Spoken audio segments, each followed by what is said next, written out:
Hello, and thank you for joining us on the Freedom from the Struggle podcast. I'm Anthony, Melissa.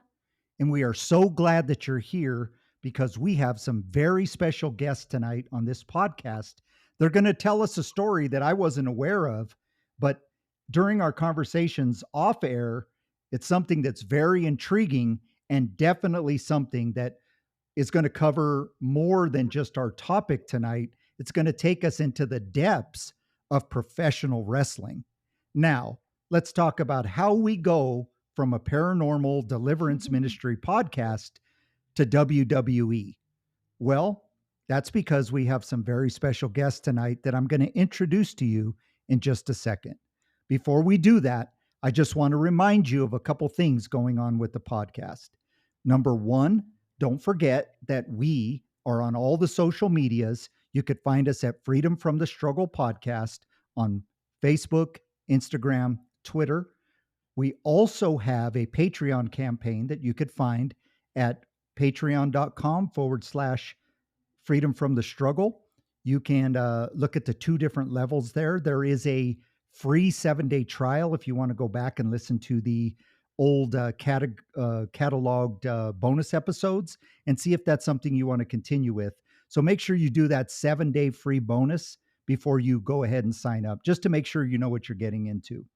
In addition, want to remind you that we have a second podcast called the Struggle Series, and that is where we discuss the three books that I have entitled the Struggle Series that we're doing in story format.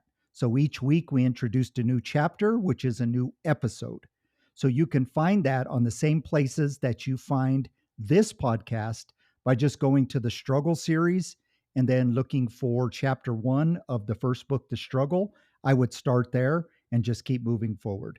We'd appreciate it if you give that a try. Melissa, you've read them. Do they sound like the crazy deliverance minister that's on this podcast right now? Yes, exactly. No, they're very good. You did a great job. I'm proud of you. Let's So yes, be all the honest though, listeners. when Melissa and I first met, that's one of the first things she did was read my books. And I think she did make a comment about how she couldn't believe that a minister would write something so disturbing. But at the same token, there's a gospel message. So Oh hopefully that's yes, a most little teaser definitely. on how unique and kind of crazy those books are. And actually, we have a bulletin board at work, and we try to change the topics like every month, once a month. So last month was what are you listening to? And some people like wrote down like what music they're currently listening to. And I put the struggle series on the board. And a couple of days later, I went in and someone had circled a big heart around it. So good job. Well, good. We appreciate that. Definitely. And I erased all the other ones. Well, good. There's nothing like no competition. Okay, so before we get to the podcast, what I wanted to do is just take a moment to address something that came up over the last handful of days that I kind of found myself wrapped up in, even though it wasn't my mess to get in, I chose to get in it. And because of that, I think, people may tune in to see what we're about. And I didn't want it to be where I didn't address it at all. And what I'm saying is there was a social media post by a very well-known pastor by the name of Tullian Chavigian. He is the grandson of Billy Graham, one of my favorite preachers on the planet. Definitely a rebel like me, probably bigger than me. He is definitely somebody who tells it like it is, but he's been through a lot, and he's trying to reach a group of people that maybe honestly most church leaders say they're trying to reach, but they really don't, or they really don't know how. And so, without making this too long, Tolian posted a post, and you can feel free to jump on Instagram, Facebook, where he addressed this about the topic of cursing or cussing. And he started out by saying he's not a gratuitous cusser, but it wasn't really, something where he was too ultra concerned about, using a swear word every now and then. And he was trying to make a point, and I'm not sure how many people realized that they made his point for him, but it's definitely a controversial topic. Now, why I chose to get involved in this was because I, earlier on this podcast, read some letters verbatim. So people had wrote in or guests had called in, and we didn't edit out any of the swearing, and whether I was reading the letter or not. And there's this thing where people, when they hear somebody who, in my case, a retired minister but still trying to do ministry, there's this thing where we're not supposed to ever say a bad word, and they try to get into Bible verses about taming your tongue or about lewd speech and that type of thing. And I just want to say that I'm not promoting like just an all out swear word fest, that Christians should talk like that. And that wasn't his point either. The point is that we can't be so concerned about a little word that slips out when we're not realizing that we're doing other things that would also be considered, I would say, controversial speech. So if somebody says a swear word, it catches the Christian's attention, and the Pharisees will come out and say, how dare a pastor speak like that? He's on a higher level. He's supposed to have his tongue tamed, et cetera, et cetera. Now, if I hear a preacher on the stage just, vulgarly or just repeatedly saying a swear word, yes, it would absolutely make me uncomfortable as well. But when you're the type of minister that is speaking to people via a social media text, and you bust out, one little swear word, which is a lot in context, to what the conversation is or what the word means in today's society versus what it meant before. And, I don't think God is that concerned about that as much as he is about what the motives of our behavior are. And I think that's kind of what Tullian was trying to portray. Now, I'm going to say this. I told a quick story about working at a church before, and in a sermon, I used the word screwed and sucks in the same sermon. Was one of the most, I guess, requested sermons in terms of, I think back then we did CDs where people would get a CD of the sermon. It was one of the most requested ones, and we had a lot of new believers. And I was literally pulled into some meetings, including a staff meeting where we had to get a whiteboard, and we called it the bad words meeting. That's not what it was called, but that's what we called it, where there was like a line in the middle of the board. And then on the left side, we had to list all the words we should never say. And then on the right was all the words that were acceptable. And so I said the word screwed, and they, no, because, what does that originally mean? And I'm like, well, I don't know what it originally meant. Of course, we all know what it meant, but, that's not the point. That is a cultural norm word nowadays. Now, was the original meaning of it profane? Sure. And was the original meaning of the word sucks profane? Sure. But it has now become part of our culture. And so using those words to a group of people that speak like that often, to me, wasn't a big deal, but it became a big deal to the point to where I was actually, I guess we'll say, lightly reprimanded by the elders of this church, and it pissed me off. And I just used the word pissed off on purpose because you're not supposed to say that either. Now, if I'm blaring out F words from the pulpit, I think that's where lines are drawn, or if it's not contextual. Um, but when there's a message that needs to be relayed, and you're speaking to a group of people that speak this language, will say, you sound lame when you're saying things like golly and shucks and gosh darn.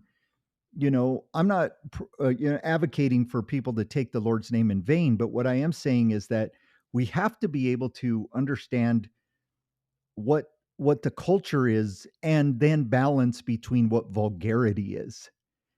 I had a friend of mine who was a preacher who did a sermon. it was one of the saddest stories that I've ever heard, where a man, his family, his dad called him shithead. And this preacher used the name in the sermon because it was it was like the saddest thing ever, because this guy didn't know his name. That's what he was called. Now, how would this pastor have relayed that message without just flat out saying the name? And some of you listening right now may have just gotten upset because I said the name, because what you want me to do is say, well, his father called him S word head, or, the word for poop, but starts with an S, head. You see how it loses the sting? Now, this pastor got some grief, but I think more people in this particular church were understanding of the relaying of the message. And so you take away from the story when you're so concerned about one stupid little word. And that, I think that's Tullian's message, and that was my message. On this podcast, we're trying to reach the lost. We're trying to help people who have demons infiltrating their lives. We're trying to talk about topics that are paranormal in nature, but that which means they're spiritual in nature. And we're trying to help people break ties and break bonds and chains of demonic entities that are, you know, just literally destroying lives. And we're not going to worry about a bad word or two here and there. That doesn't mean I'm going to get on here and just start swearing like crazy. And I think that's what Christians are worried about. But if somebody writes me a letter, I'm going to read the letter. If you'll notice in some episodes, I left out some graphic details of a sexual assault because it wasn't necessary to the message, and it got pretty disturbing. So I do have a filter, but I'm not going to filter one word when the person who is saying it is speaking from their heart. See, I'm not one of those Christians who says, you can talk to me, lost person, but you better not say a swear word or I'm going to correct you right in the middle of your spilling your guts to me. And more importantly, I may speak your language a little bit if I feel that it helps you understand that I'm where you're at. The other thing is I wasn't born a pastor. I was born in the streets, and swear words were natural words. They were language spoke in the streets. So if you wonder if I just love to slip in a bad word every now and then, I wish you'd have known me then, because you would have known that, my mouth is tame compared to what it used to be. Now, am I making excuses? No. Will I cross a line sometimes? Maybe so. Do other pastors cross a line sometimes? Maybe so. Am I advocating that all preachers should just start swearing from the pulpit? Absolutely no. But I will say this. If you're worried about one simple word, you're religious. You're a Pharisee, because I can guarantee you that I could police your speech and your motives. And you may not be saying bad words, but you may be saying words that are detrimental to the cause of Christ. And so if we all just kind of police ourselves in not only our words, but our motives, I think we'll get to the right place. Now, that's about 10 minutes of wasting your time, but I just wanted to cover that in case any of you have tuned in from the social media posts and the conversations that went back and forth on there. That's what we believe here. I'll get in the mud with people here. Melissa gets in the mud with people here. Our team reads letters that are heartbreaking and devastating and terrifying. We're not going to worry about a bad word or two here and there. We're just not. And if that bothers you, I'm sorry. I got bigger fish to fry. When you're working with people who have demons and prostitutes and thieves and felons and sinners, they swear sometimes. And we're not going to police ourselves here on that. Now, if there's some vulgarity, of course, we're going to weed that out. But that's where we stand. Okay, enough of that. What I want to do is introduce our special guest tonight. Now, these guests are people that we know, they're friends of ours. And because they have a podcast and we have a podcast, we often joked on how there's not really crossover between our podcasts. At least we didn't think so. But after talking to Will and Bella, we figured out that there actually is some crossover. So I want to introduce to you Will and Bella, the hosts of the Holy Matrimony Podcast. Welcome, guys. Hi. Hello. Thanks for having us. Oh, you're welcome. Definitely. Why don't you guys introduce yourselves and tell us a little bit about your podcast and what you do over there on that side? Well, I'm Will, And I'm Bella. and we host the Holy Matrimony Podcast. Yes. So the whole point of the podcast is Will has been a lifelong professional wrestling fan. And for our whole relationship and our whole marriage, he's trying to get me to watch pro wrestling. And I refused until I went to a live event with him. And now I'm totally in it. Yep, so we just discuss how Bella got into pro wrestling, some history behind it, and then kind of how we continue the journey from here. Now, wasn't there a major kind of wrestling event that just occurred, or am I crazy? Oh, yeah, WrestleMania just happened. We yeah. did cover it. That was Bella's first WrestleMania.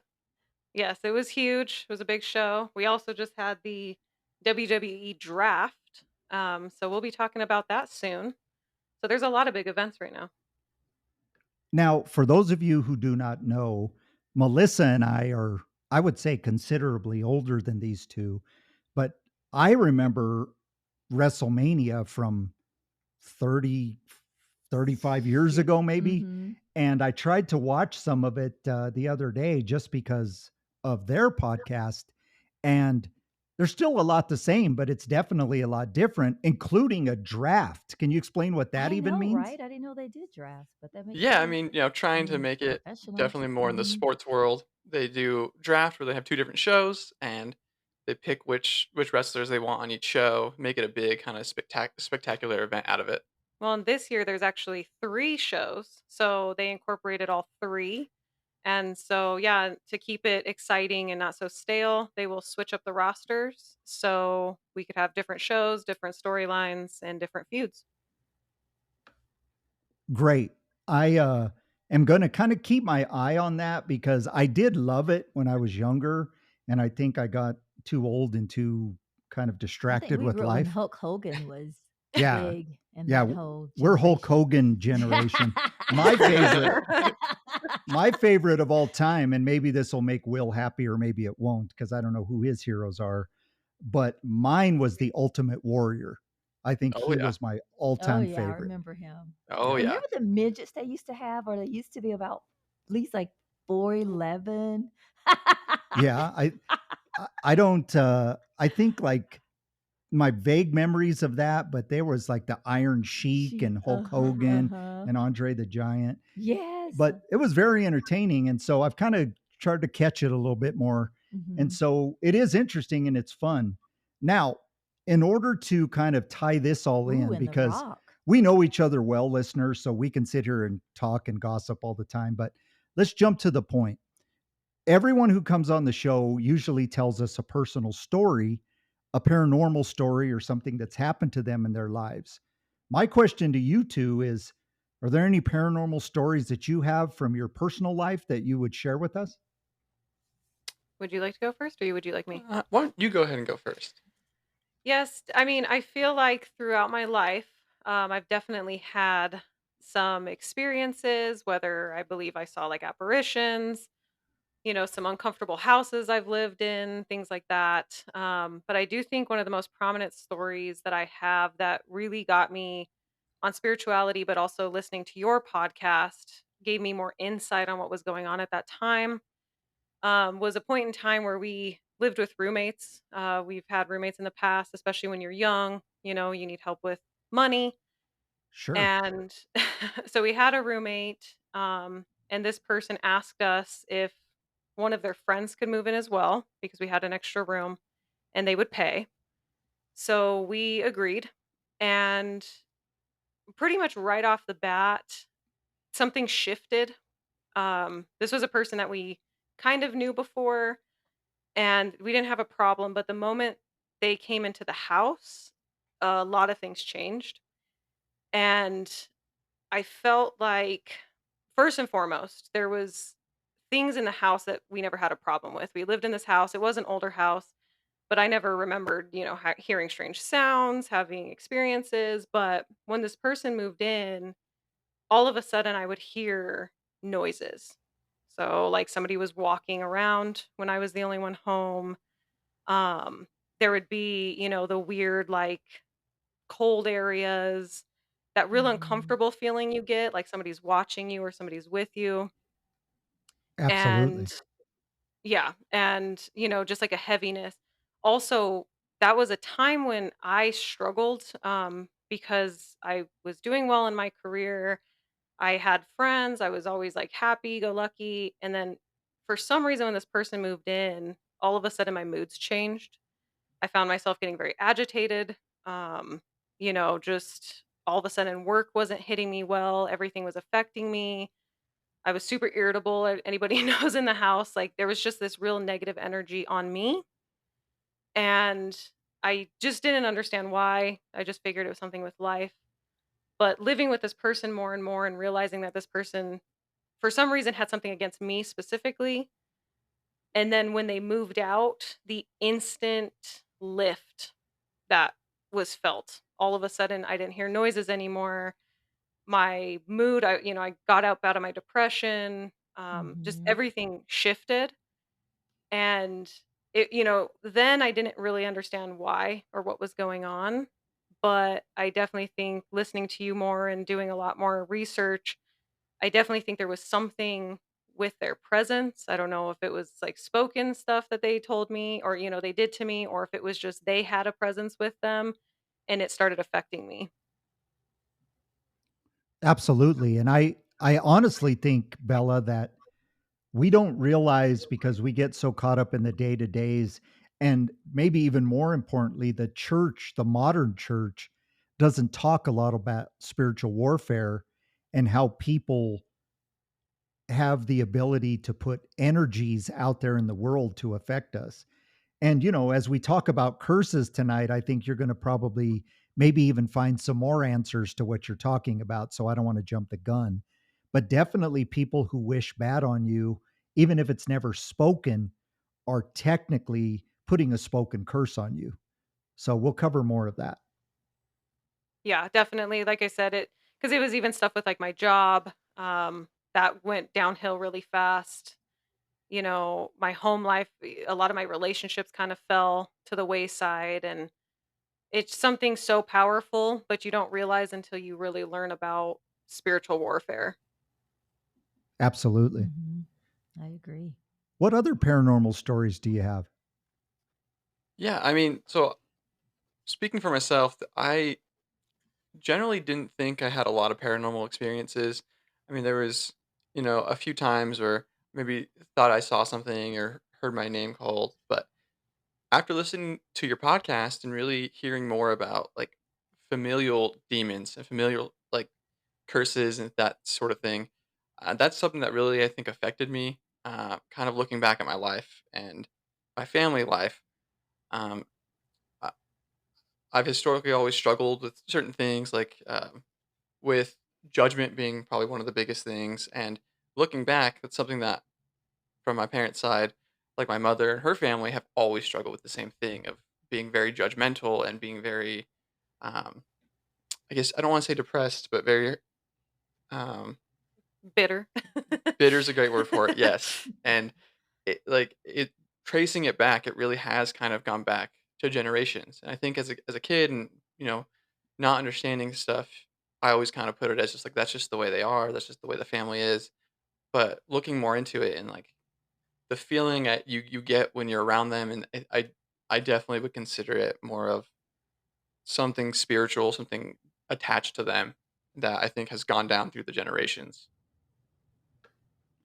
Yeah, I know we're definitely going to cover the generational curses kind of theology here in a minute, but I don't think a lot of people realize just how familial spirits work in terms of them kind of being the biggest students of an entire family. Will, one of the theologies that people don't, I think, pay attention to is the concept of ghosts. because I'm somebody who I'm not 100%, but I'm about 95, 96% in the belief system that there really aren't ghosts, but that familial spirits can actually represent themselves to be a person's spirit. And so Melissa told a story a while back about seeing a family member of a friend when she was at a friend's house, seeing their grandmother, and how one person even said he has breakfast with her. And my first instinct is to say, well, a familial spirit would know everything about that woman because it has been cursing that family for generations. It's assigned to them, basically. So, absolutely, those demons, if they're a spirit of depression or a spirit of anxiety, in my family, it's a spirit of gossip. But in your case, a spirit of being judgmental, those spirits will just perpetuate that from generation to generation until, of course, we can find a way to break those curses. But most of us never do because we don't realize what they are. And like I said, we'll cover that a little more in depth in a second. But Can um, I say something? go for I it. kind of have the same on one of the podcasts that we did. I think my family has, family curse or, something to that effect, like Bella and Will said after listening to more of your podcast, because like we all had, issues and depression, anxiety, the drugs, the alcohol, the partying, and not really. My mother would send us to church, but she would never go to church with us. She never read the Bibles, with us. Or so thank God for, the other people in the community, that helped us out. But my brothers and all my siblings, we decided the next generation wouldn't have the same issues that we had, absentee fathers and, being neglected and being abused and things like that. So we decided as siblings that we would break that curse. So this next generation, of kids will have it better than we did. And thank God that we were able to break that curse. Like my nieces and nephews, they're all doing great. There's no drug, no alcohol. I mean, I'm sure, of course, RJ has a little bit here and there, but nothing, crazy, in jail or abusive, just very nice people. And they're in their I think the oldest one is maybe 21. He's in college right now. But the other ones are like, 33, 35 in their 30s and doing great. And they have kids of their own. And, we still talk about the same thing. Hey, be a good father, be a good mother, just keep that positively um, energy going, for this next generation. So it can be broken. You just have to acknowledge it and pray about it and not be afraid to say things like that. Sometimes you feel like you can't speak those things out because you're kind of ashamed and embarrassed that you came from a family like that, but it doesn't always have to be that way. Yeah, exactly. And that's what the demons want. Mm-hmm. They want us to not only succumb to the curse, but then to keep it a secret, which perpetuates that. And you can see that a lot with like sexual abuse and physical abuse. It's always kind of done in the dark. It's kind of a secret. Nobody beats up their wife in public, at least unless they're crazy. That always happens behind closed doors, which is part of the generational curse in and of Mm-hmm. itself. So let me ask you this. Is there any kind of crazy stories you have that you would share with us, Will or Bella, about apparitions you've seen, something that just scared the tar out of you? I The definitely have heebie-jeebies. one from um I was probably in like middle school, and I remember I was at a friend's house and they had this basement and they had the basement set up with like a movie theater screen. And they had these big steps, like so each step had like a couch on it. So they set it up like a movie theater.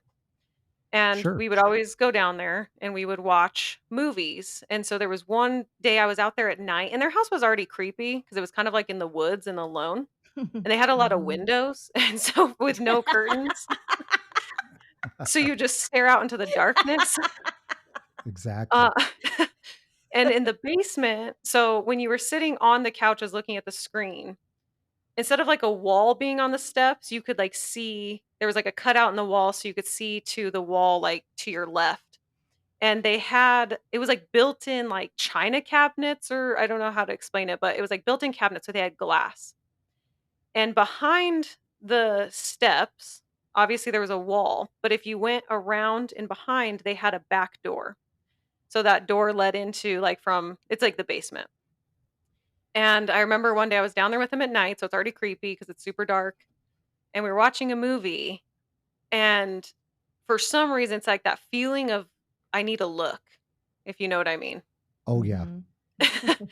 So I turn and I look, and in the glass of the cabinets, I could see the reflection that would look at the door, the back door.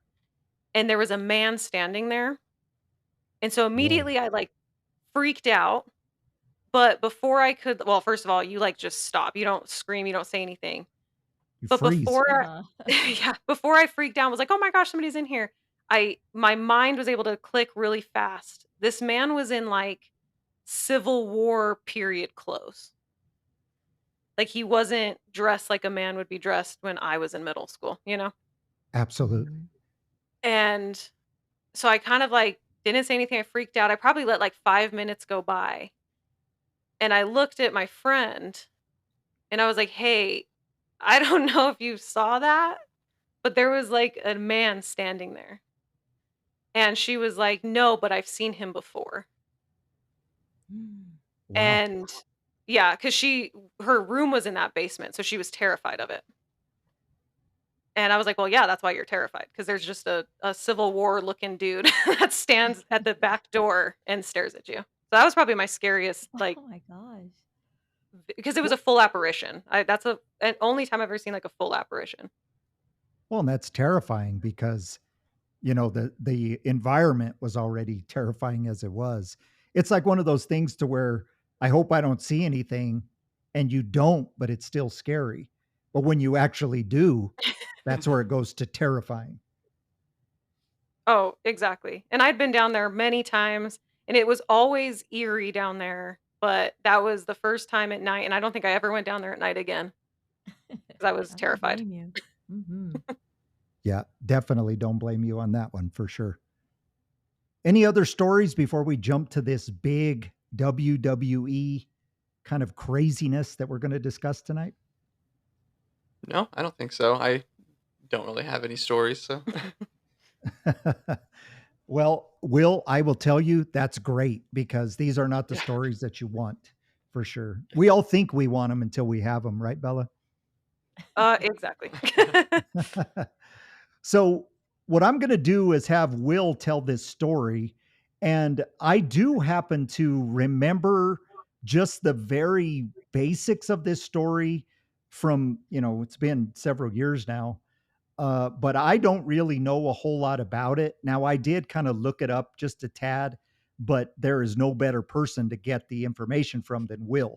So, Will, why don't you tell us this story and just start wherever you think we need to know so we have the full picture? Okay, yeah. So the story I'm gonna be telling is from 2007. It's pretty famous in the wrestling community and around the world. So in 2007, there was a professional wrestler who was really popular, probably at the top of his game, and he ended up uh, in a double murder suicide situation.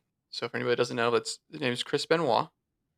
So Oh, I remember. Mhm. yes, so in 2007, Chris Benoit, over a course of a three days of a weekend, decided kills his wife, his young son, and then himself.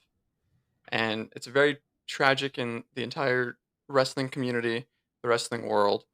Um, and at first, it's not really found out exactly what happens, and then later, as more information comes, it's found out that yep, he did. He killed his wife first, then he kills his son, and then he kills himself. So that's to lay out the story, but there's a lot more in depth to it. There's a lot more things behind it. Um, in the time after, there's a lot of questions as to why. Right, this seemingly normal family man, very quiet, keeps to himself. None of his friends would have ever suspected this. None of the family would have ever suspected this. So how does this happen? And after that time, there's a lot of talks about what could have caused it, whether it be steroid or drug use, whether it be concussions or anything else. Um, and obviously, for a lot of people, it's a very tragic story. For myself personally, that's right around the time that I started watching wrestling, so it's pretty close to myself as well. It's a story that I followed very closely. Um, so looking more into this and kind of this is where we can get into, but there's also a piece of this that I think definitely hinges on the spiritual side.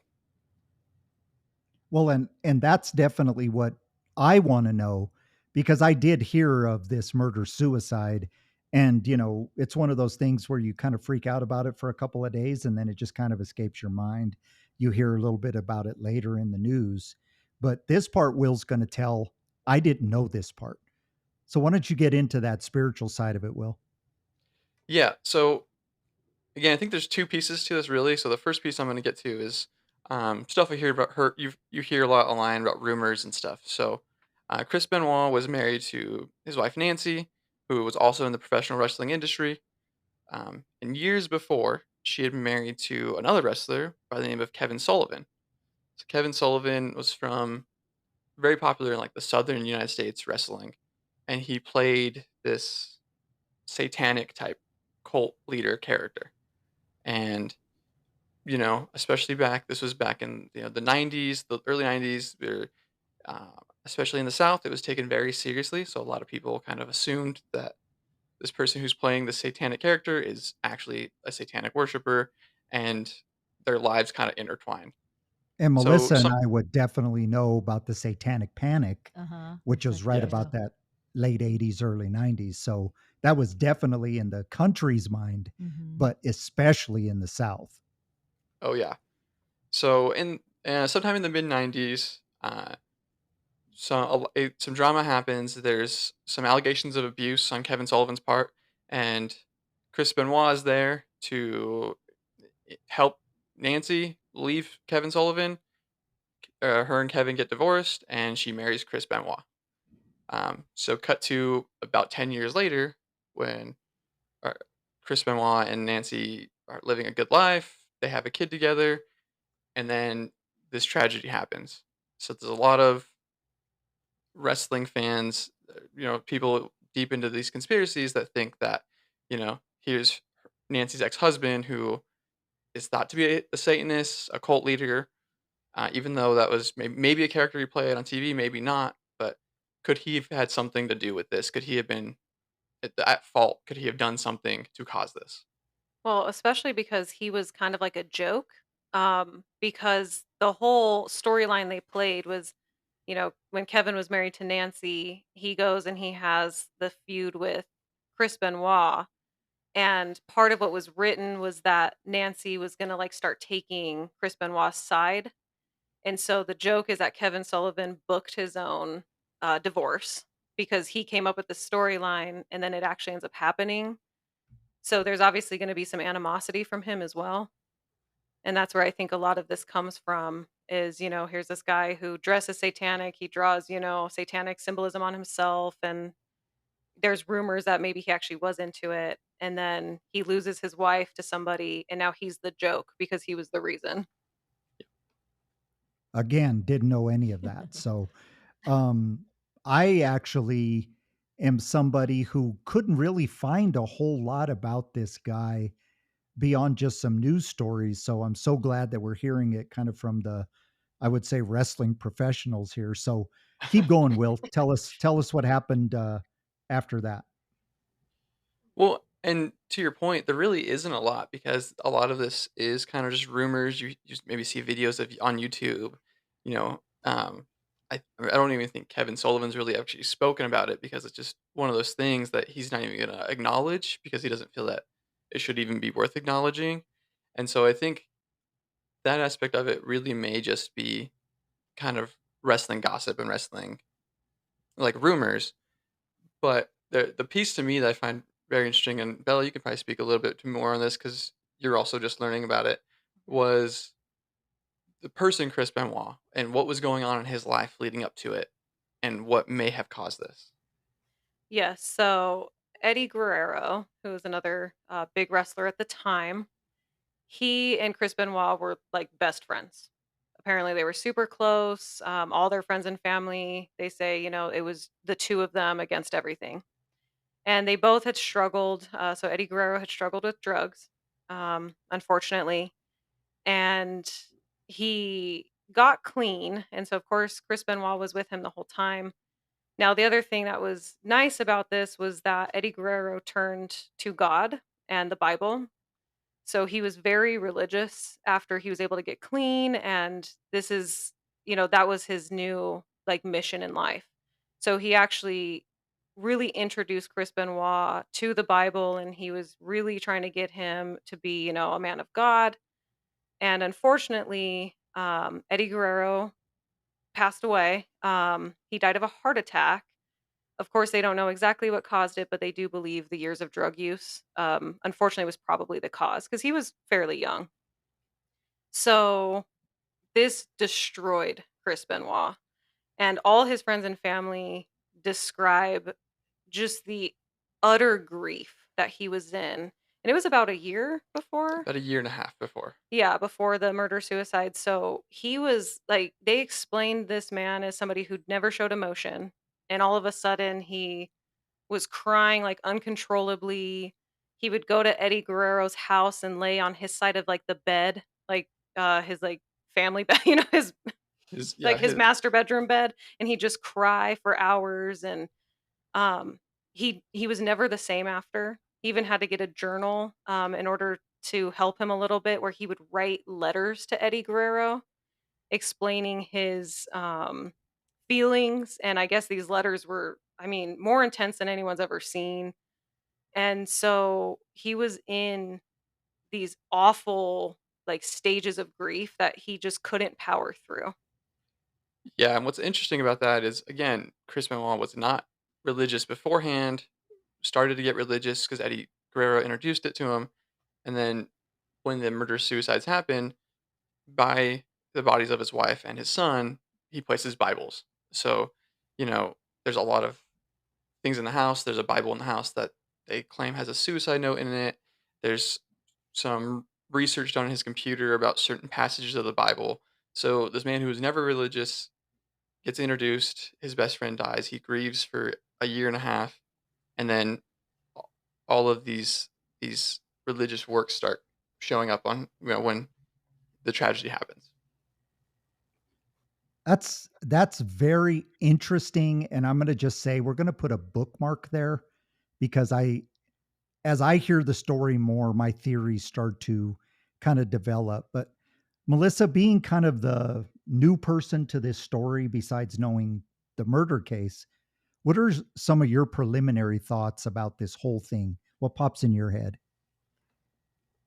Well, the first thing that pops in my head is like what Bella mentioned earlier about the depression and how he was just overwhelmed with losing, his friend. And some people just can't handle, the loss of a loved one.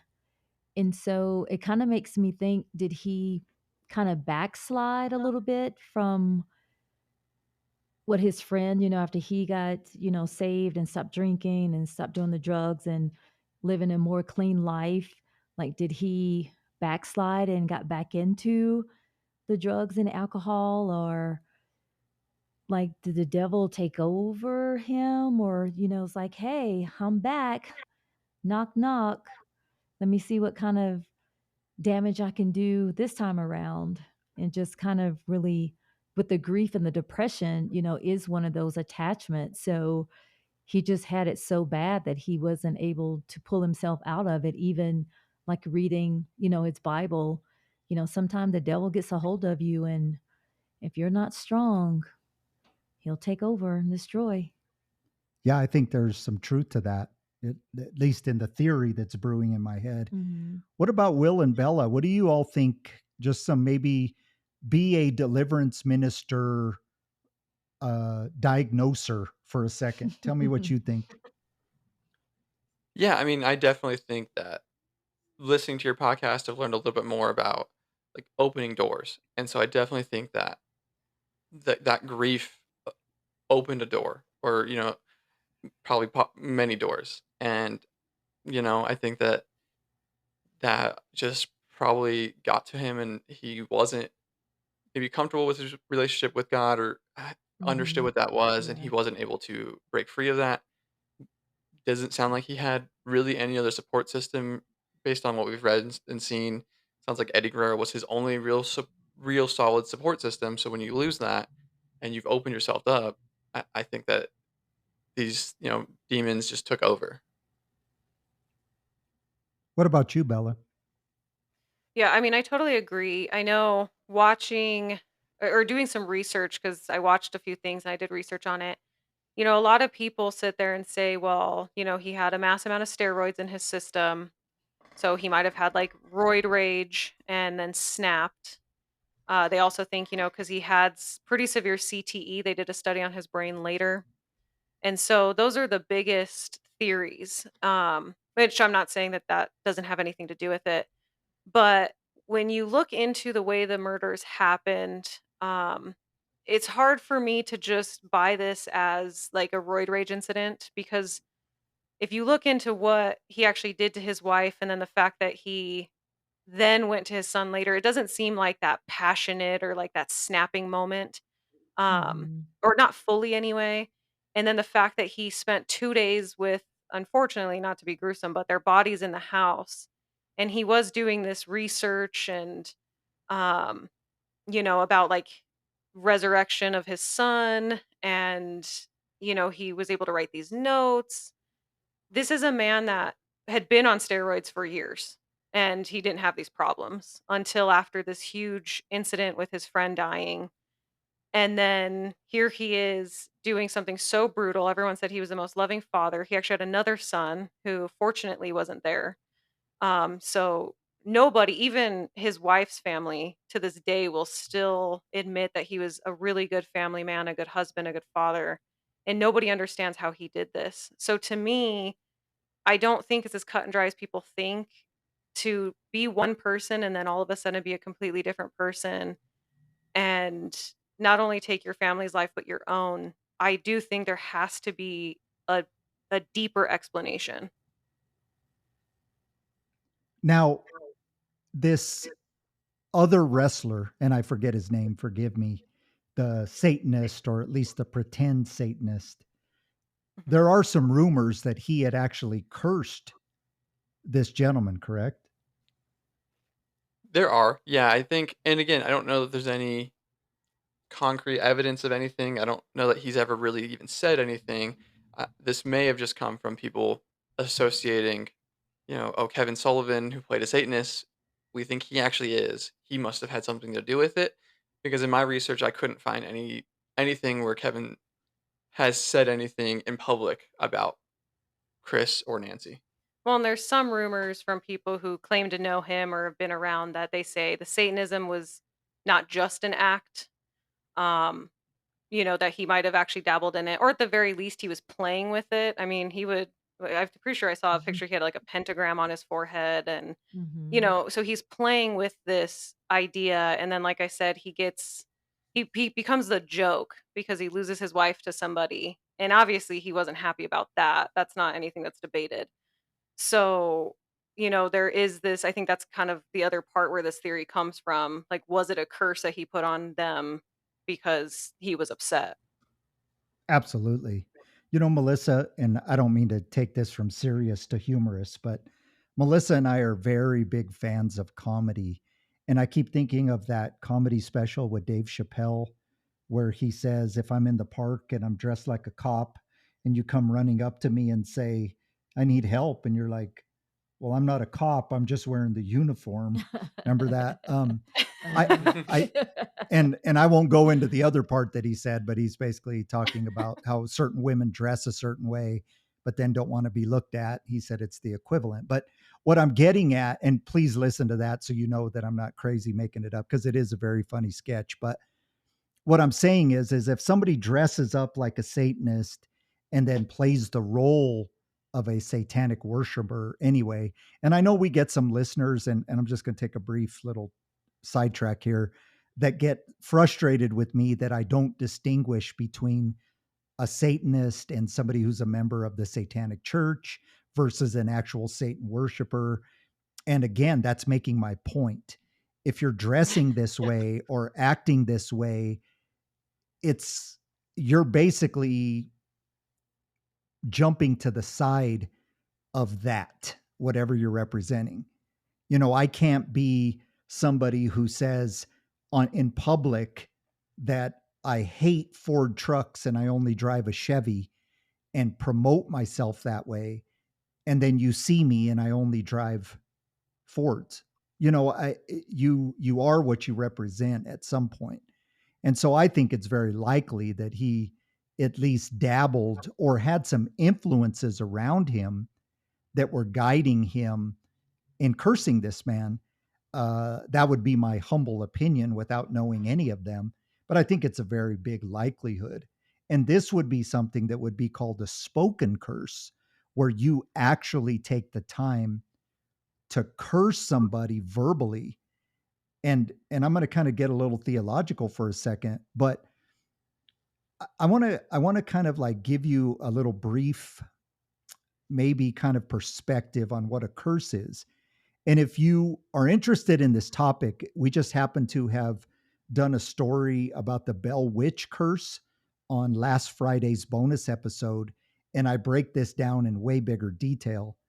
But the first curse ever spoken of in the Bible was actually performed by God. And people don't realize that there's power in the spoken word. And so God cursed Satan, the serpent, for, pulling these shenanigans with Adam and Eve in the garden.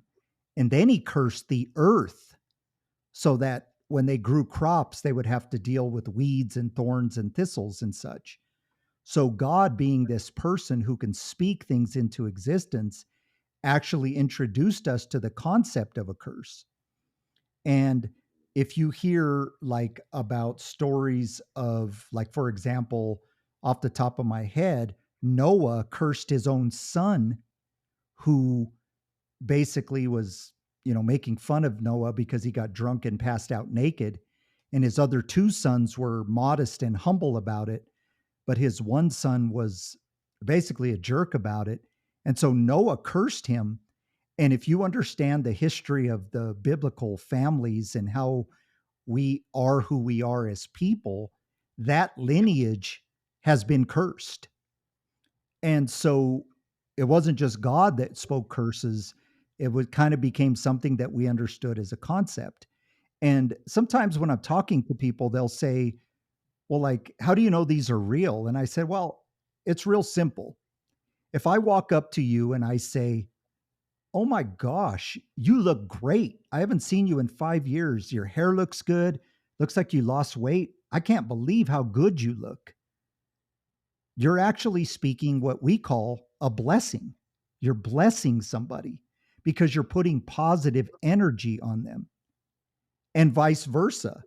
If you see that person and say, oh my gosh, are you all right? You look terrible. Look at your hair. Like, what? Do you need like some money to buy like some shampoo, or can I get you to like a hairdresser or something? Or is everything okay? You will literally destroy that person emotionally. I mean, it's real simple, right? That's a curse. And so you can imagine if somebody has this pent up hatred for somebody and they speak words towards that person, these demons hear that and use it as fuel to go get somebody. I mean, if you have a father, for example, that said, man, you're worthless. I should have never had you. How long do you think that kid's going to take that into life? I'd say forever, right? Mm-hmm. So you can imagine if somebody has a full hatred for you and is now into this demonic spiritual realm, it is not a stretch that he said, go get that guy. And I think that's very likely because, as Will was describing, this guy was a great family man. Everybody loved him. He was on a good spiritual path. Mm-hmm. And all of a sudden, this random, out of the norm event occurred.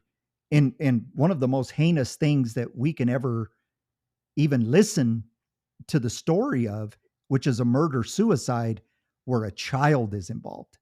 I mean, I don't know how much worse it gets than that. And so, how did he go from one to the other? So, Will, you were talking earlier about these familial kind of generational curses in your family. I have them, Melissa has them, Bella has them. When you think about, like, you're not, just out of high school anymore, you're getting up there in your 30s, and you can look back now and say, have you broken those? Are those still a part of your life? Do you see them kind of creep up from now and again? I mean, that's definitely something that I work on, especially now. The first part of it for me was really understanding what it was, right? And understanding that there is something there that needs to be broken. And so now I think the hardest time for me to break it is when I do spend time with my family where I still feel it. There's times where I'm just walking into the house with people that still have these feelings and it's still there. It all of a sudden kind of feels like it's trying to come back. And so that's when, for me personally, I need to take that time and just try to understand like what it means to be like the person I'm trying to be and really think about like how to break it and how to not let it come home with me. Sure. Melissa, do you have kind of a similar philosophy? Let me see. Yes, I do feel actually just maybe a couple of weeks ago, you have, tragic things that has happened to you in life that just kind of creeps up. And I think like Bella mentioned earlier about when she had the roommate, like sometimes like things just kind of go sideways or coworkers that are speaking evil things to you. I have one um that Could you feel her energy shift there a little bit? I know Yep. I had to bring myself back because I'm so guilty of what you just gave an example of earlier. But I am going to work on it. But I do like just kind of I just disregard it because it's really not worth it. I don't want to wish evil on anyone. But, like things, and I think when your emotions or your anxiety or your depression, like Will said, when it like creeps in, like the devil is just sitting there, hey, remember this, remember this. Let's think about this today. Let's think about this tonight. Remember when this happened? Let's think about it tomorrow. Next thing you know, that whole week you're thinking about the one thing that you're trying to not really think about. I mean, your past is a past, but there are certain things in life I think that just kind of lingers around and it shows its the ugly head. And so, kind of like what Will said, what I try to do is I just try to think of something positive. Like when it pops in my head, I was like, no, no, no, not today. And then I'll just kind of think of a funny story that someone told me or something, and I just kind of laugh about it. And I can come home from work and Anthony will say, "Oh, how's your day?" And anything happen and blah, blah, blah, blah, blah, blah. And then today it's like, oh, just another day. And I just kind of like have learned to just kind of let people be who they are and not their negative energy change the way I feel about other people in general. Yeah. What about you, Well, Bella? oh, well, yeah, I was actually going to add for Will's real quick. Being, I guess, like in a way on the outside looking in, with his family stuff. I know what's crazy is when he finally decided to try to shed off some of these negative things, so like the judgment, the depression. This is something that not only was he proud of himself, but he did want to bring it to certain family members, recognizing they struggle with a lot of the same stuff he did. And what's crazy is the moment that he decided to try to become better in these things or shed these, burdens that were part of him, certain family members fought back. Oh, And yeah. Hmm. they fought back in a way that it's not even them. Like they would say things that go against everything they've said in the past, or they would just act completely different. And it seems like the more and more he tries to do better, the more and more they fight against him.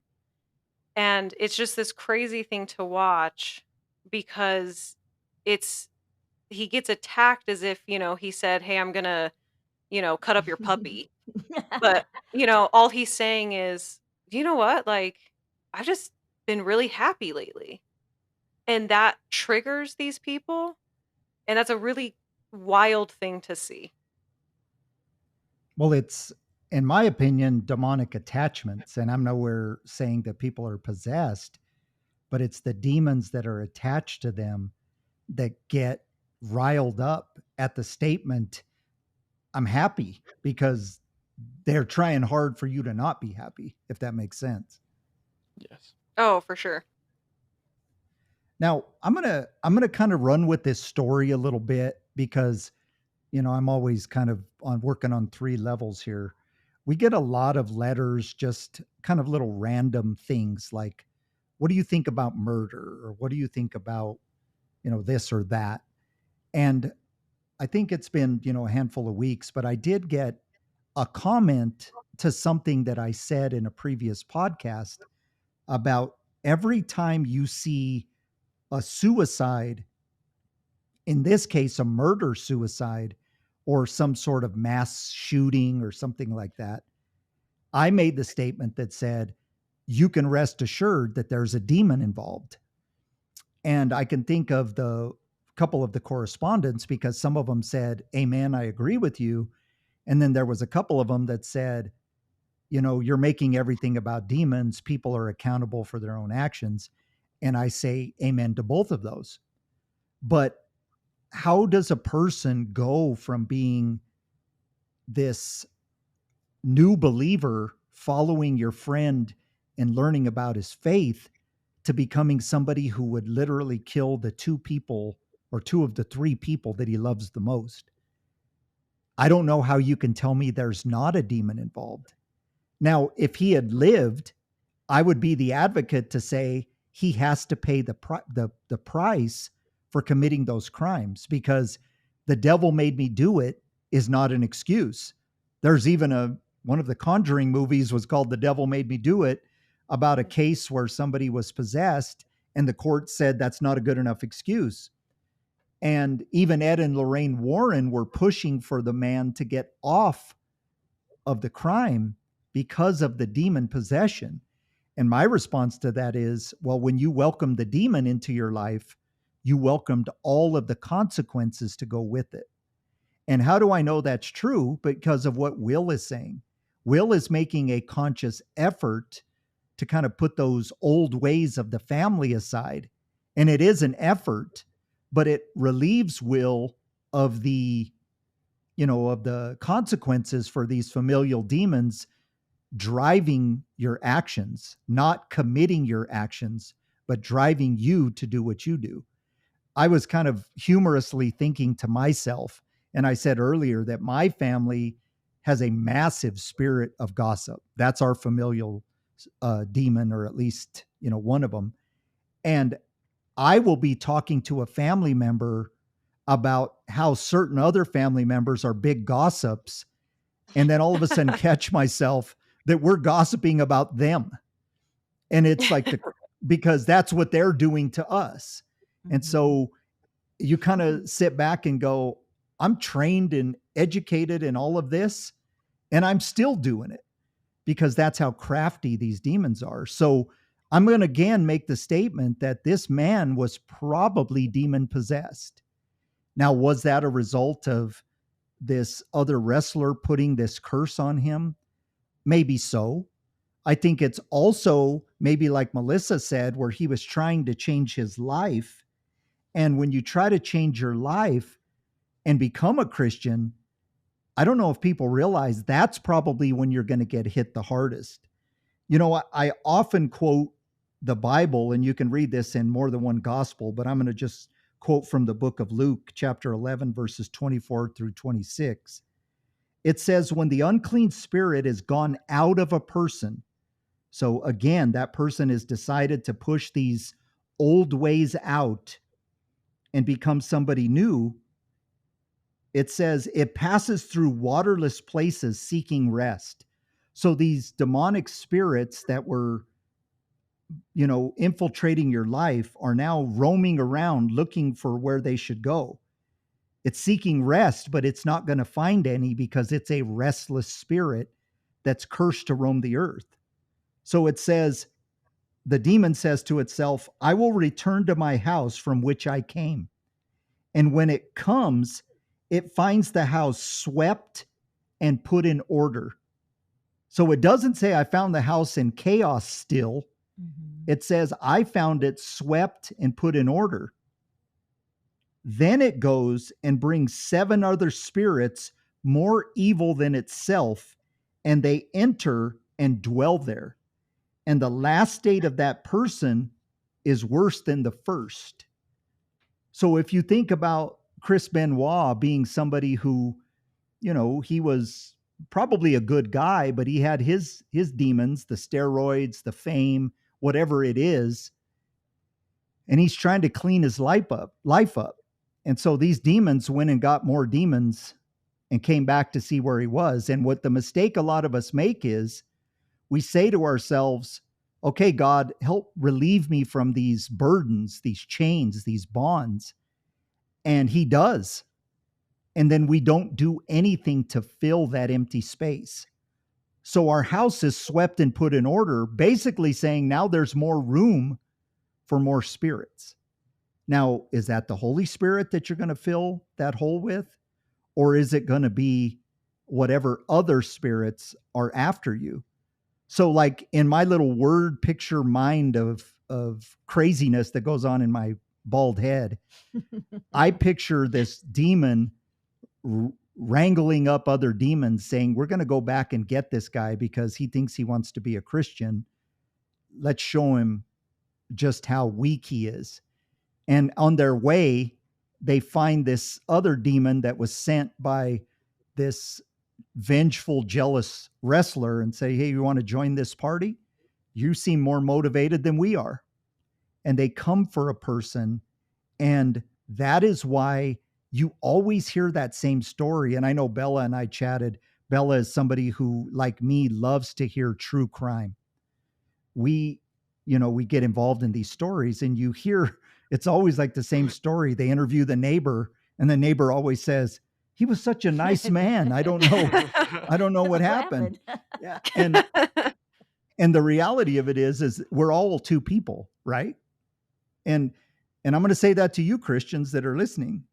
We're all two people. There is the side of us that is in pursuit of God, and that's our spirit, especially if you're Christian. When you are a Christian, you are given the Spirit to live inside of you. You're a new creation, like it says in 2 Corinthians 5:17. It says you are now a new creation. The old is gone, the new has come. Here's the problem. You're still in this tainted little meat suit called your flesh. And your soul, which is your mind, your thinking, your emotions, it's still broken as well. And Jesus is constantly working on you.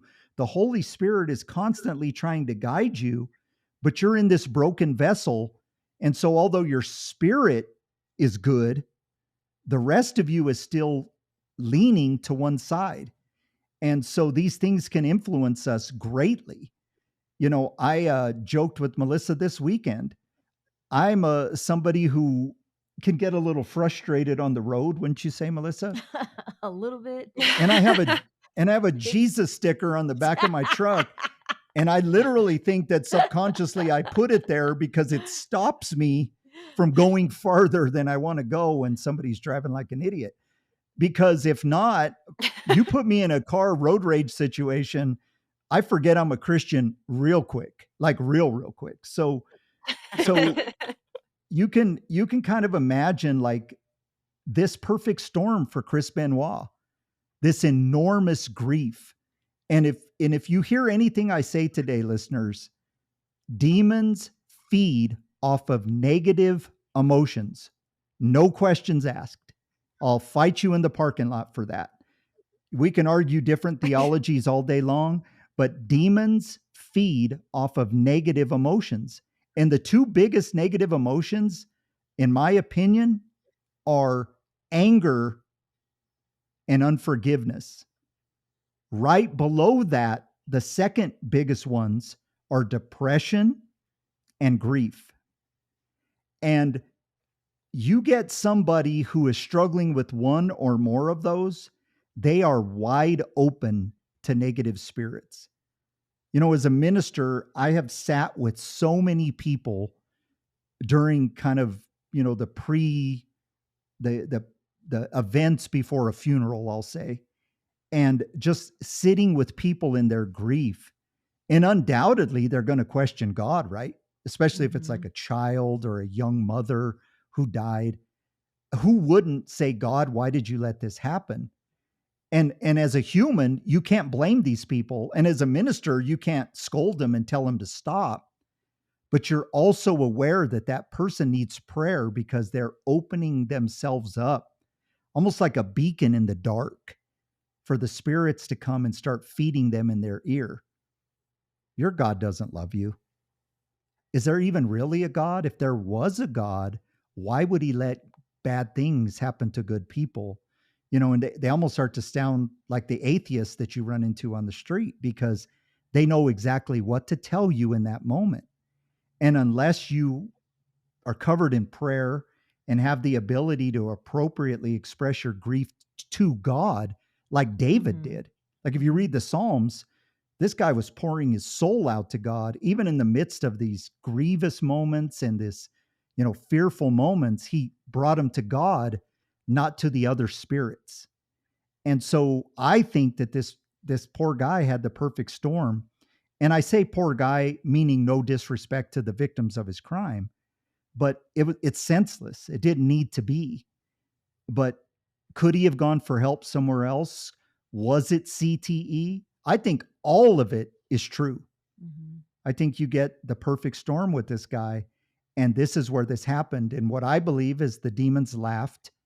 They scooted on down the road. And then this family, the extended family, is left to deal with this tragedy. We're sitting here talking about it 17 years later, but that family probably still lives that daily, weekly, whatever it is. And so there is an example of how these demons work. And what it should do is inspire us to say, you know what? Where am I at with these negative emotions? And are people cursing me? Am I praying to God to release me from all these curses? And sometimes that's deliverance ministry. Sometimes you need somebody to pray over you. But in reality, most of the time we can pray these things away ourselves if we'll simply recognize them, you know. And I think, like I always say in these cases, like, man, if Chris would have just reached out to the right minister. You know, he lost his friend who was basically like a minister to him. If he would have just found the right one at the right time, none of this would have happened, because that person could have probably prayed these things away from him, out of him. But instead we live with this tragedy. With all that being Mhm. said, what are your kind of final thoughts, Will, Bella? What are you thinking? Yeah, well, I think again, looking more into this, I mean, you hit it like right on the head. This tragedy happens, and his family, her family, still live on and to deal with it, and I think that that in turn is causing the potential to cause even more damage. You know, the potential for these traumas to live on for even more generations, and I think it is really sad to think of what could have been if he would have gotten help, if things would have been differently, but now it affects, you know, his son and their families forever, and it's just gonna continue to live on like that. Yeah, and I think 2 big points that I think get me more than anything with this story, and I feel like a lot of stories, it's like we wanna turn to science or, these logical, quote unquote, "logical explanations." So a big thing with this is most people will say, "Well, it was roid rage or it was CTE." And I'm not saying, like you said, that it can't be. But my biggest question is, well, but what about all the other people with CTE and who take steroids that don't do something like this? I think we have to sometimes be able to face that there is something bigger than us. There's something out to hurt us, because it doesn't make sense that, well, if this is what CTE does, then why don't we have, I mean, gosh, thousands of murders and suicides?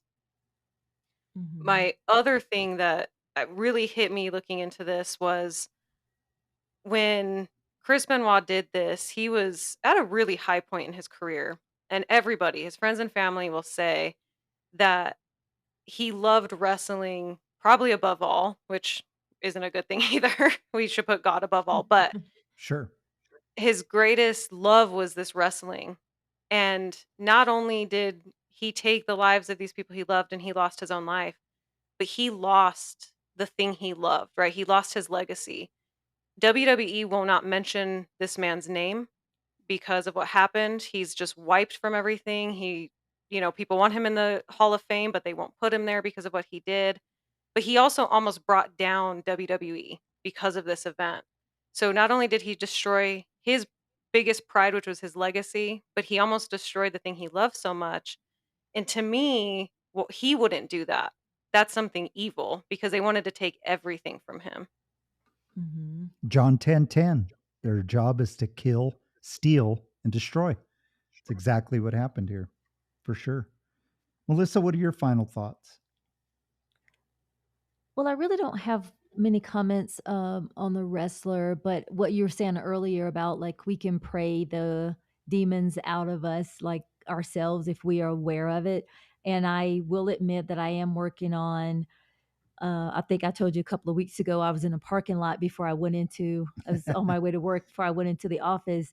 And I'm literally in my car praying on my steering wheel, like, Lord God, Jesus, please just keep my mouth shut today. Don't let me go in there and say what I really want to say. And just like I prayed and prayed and prayed. And there was a guy in the parking lot and he saw me. And then he just, when I finally, was finished praying and raised my head up and he gave me a thumbs up. And then when I got out of the car, I was like, hey, some days are just like that.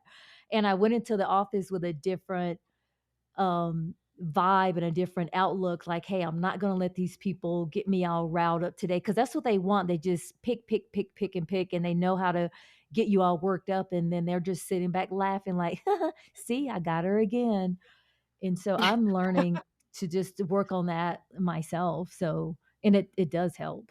Well, and I love that story. And I don't help Melissa because I'll send her little things about going in and beating up your coworker, and just to try to bring humor to the situation. But we definitely do pray about it, and I pray for her during the day because she's in that bad situation. But that is exactly kind of how these things work. And you'll constantly hear me referencing a book by C.S. Lewis called The Screw Tape Letters. And I would say that I'm never going to say mandatory reading for those of you that listen to this podcast. But if you have some free time, that's a definite must read because it's a story of kind of behind the scenes how demons work. And they can annoy that person and get them to hate you, and then annoy you to get them to hate them. And you don't realize that, there's other forces behind the scenes using our flaws. Right. So using the things that we're weak at. So if my familiar spirit knows what gets me, and it knows that person over there has the annoyance that I exhibit, they're going to pin us together.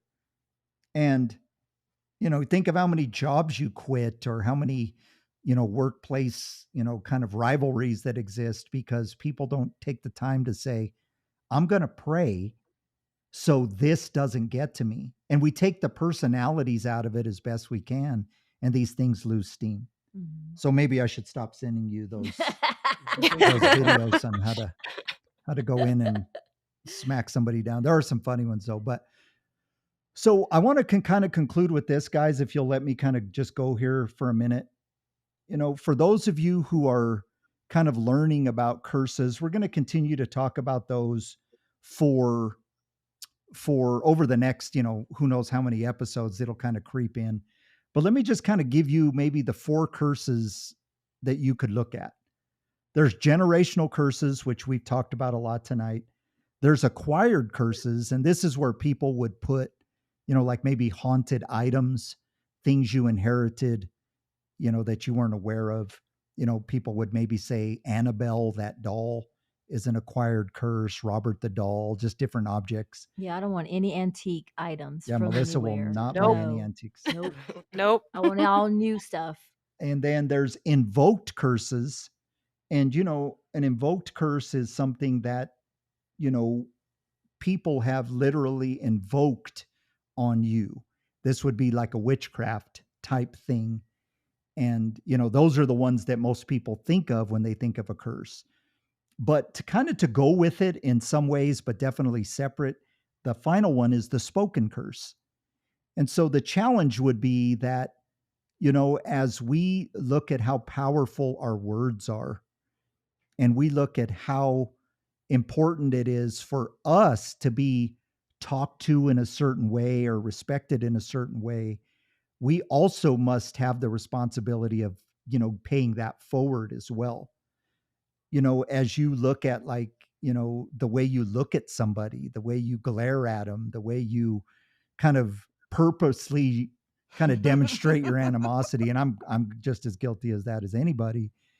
You definitely get that understanding that it's just a matter of time before you say something to yourself or to the person, but mostly it's to yourself. Like, I wish that person would just get fired so I don't have to deal with them. Well, what you did is you just spoke a curse to them, and then they get fired and they can't support their family. Why? So you could feel good? But if you humanize these things as best you can, and sometimes there's just people out to get you, but we understand the power of our words. And I think that's important, not just for this episode, but, for this podcast in general, for us to understand that people are out there wishing bad on us. And it can get to the point where it becomes the Chris Benoit story, obviously in extreme cases, but in a much less extreme way, it's going to affect you negatively. And so when we understand that, we do that Ephesians 6 that we talked about last week. You put on the armor of God and you prepare yourself for this battle that is not of flesh and blood. It's not the people you're fighting. It's the principalities and the powers and the rulers and these evil demonic entities that are designed, out of the sinful acts of these fallen angels and these human women that hate you and want your human body because they miss theirs. They've been destroying lives for thousands of years, and they've taken down much stronger and much more important people than us. And so we just kind of prepare ourselves, we pray every day, and we fight these things off. So Will and Bella, it's been a pleasure. I want to say this. I never thought there would be a crossover between a professional wrestling podcast and a deliverance ministry paranormal podcast, but we made it work. I am so grateful that you guys came on and told your stories. I love the spooky stories. I definitely love the Civil War guy. So I'll probably dream about that later. That's creepy. But once again, when do we hear your podcast? When does it air? And where could we find it? So we air every Thursday. We are on most of the major podcast players. So, Spotify, Apple Podcasts, Amazon Music. We also have a YouTube channel. So we do video as well. So our podcast is called Holy Matrimony, and that's actually spelled MATCHRIMONY, because we're really clever over here. Play on words. Love it. Exactly. So that's our YouTube channel, the Holy Matrimony Podcast, as well is where you can find any of our other podcasts. We are also on X or Twitter, depending what you call that, and then Instagram, and those are both just at Holy Matrimony. It's all the same spelling. And so listeners of this podcast, I would encourage you to check them out. They have the coolest backdrop in the world because Will they have more items. Yeah, Will is definitely a collector. And so when you're watching the podcast on video, it's fun, it's exciting. It's like it was cute when he called the guy. Oh yeah. Hey, yeah, Will does the best promos. They're hilarious. And so Melissa's talking about when he called some wrestlers to kind of get them to help him out. But What I'm saying is we don't do video here because I'm old and bald and not as pretty as Will and Bella. But check them out. Make sure that you either watch them on YouTube or at least listen to the podcast and give it a try because it's fun. Their banter back and forth. It's not so serious, so you'll have a good time with them as well. Guys, thank you so much for joining us. We appreciate it. We're recording kind of late at night because there's a time difference. So I want to get them off to bed. I appreciate you taking your time to do this. Hey, I want to say real quick, the dogs can hear their voices. And when we first started recording, they're downstairs looking, they're like, what, are they here? I can hear their voices. They're like, where are they? Where are they? And Cuddy is just like, wait, I can hear Bella. I can hear her. Where is she? Yeah, Cuddy is at our feet, but he keeps popping his head up. So for sure. So thanks so thank much you. for Yes, yeah, thank you you bet. for having We us. look forward to chatting with you soon. You guys have a great night. You You too. too. Thanks. Again, everybody, thanks for joining us on the Freedom from the Struggle podcast. Make sure if you are liking this kind of content, make sure you like, subscribe, hit the bells, hit the follows. More importantly, always refer us to a friend. We hope to see you next week. May God bless you and bring you peace.